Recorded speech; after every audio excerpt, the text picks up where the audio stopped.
Batzu alare gehiago daitezke trebea. Fermin Miura azkaindarra bertsutan beti, orain ere, duela 4 urte pausatu zen bertsulariaren perla ederrenak liburuan bildu dituzte, familiak, lagunek eta auspoa argitaletxeak Jose Marieri Ondo kazetariaren laguntzarekin.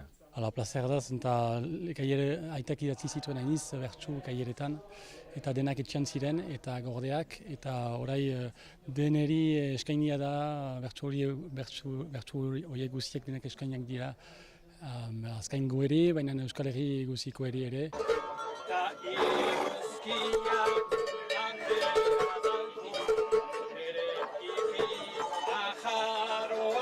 Ferminek egin du lan izigarri bat, bertsolaritza mundu hori agertarazteko herrian egun guziko bizian.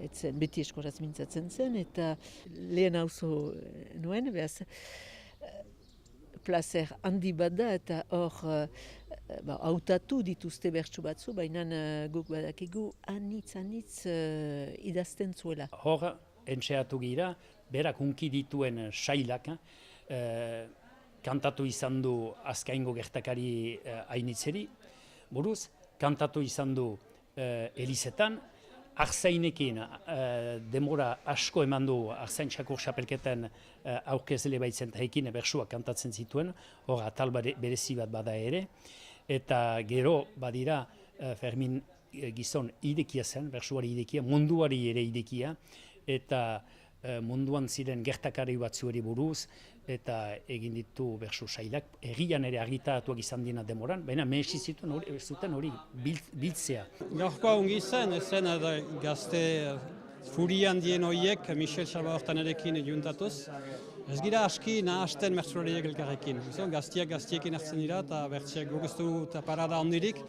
Orduan, matxin zenari esker, gauza polita uste dut egin dugula eta goazen hain zinat. Biziki goxoa, kasu adeitsua, kasu egiten zuen biziki bere ondoan zenari, eta gure artean zen adintartea medio, erranen nuke gazteekin ere beti arretatsua, kasu hainitz egiten zuela, eta talde hortatik erresten zuen bidea bai.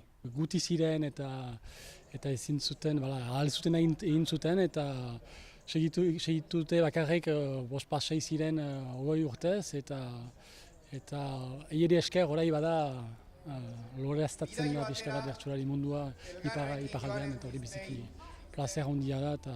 Fede kutsu hori ez, lehengo bertsolarietan bazen hainitz, eta erranen nuke hala ere Ferminen gan bazela hori biziki, eta gero ere, hala ere, balen erraten zuten bezala, bere kezkak aski agerikoak ziren bertsutan ari zelarik, ez? Eta hainitzetan kezkak ekartzen zituela bertsutara, enukenik erranen edo ezin dut erran ze bertsuk erazuen, baina bai ezearitatik, ari hoietatik tiratzen zuela beti iruditu zait bai. Nola ateatu duen, oenfite harrigarria da lan, arkazkolpe ona, Sail horietan Euskara, Euskal Herria eta oroz gainetik errespetua eta jendetasuna, abenduaren 3an Euskararen eguna ospatuko dute lehenaldiko Azkainen eta orduan agertuko da Fermin adiskidearen bertsu bilduma.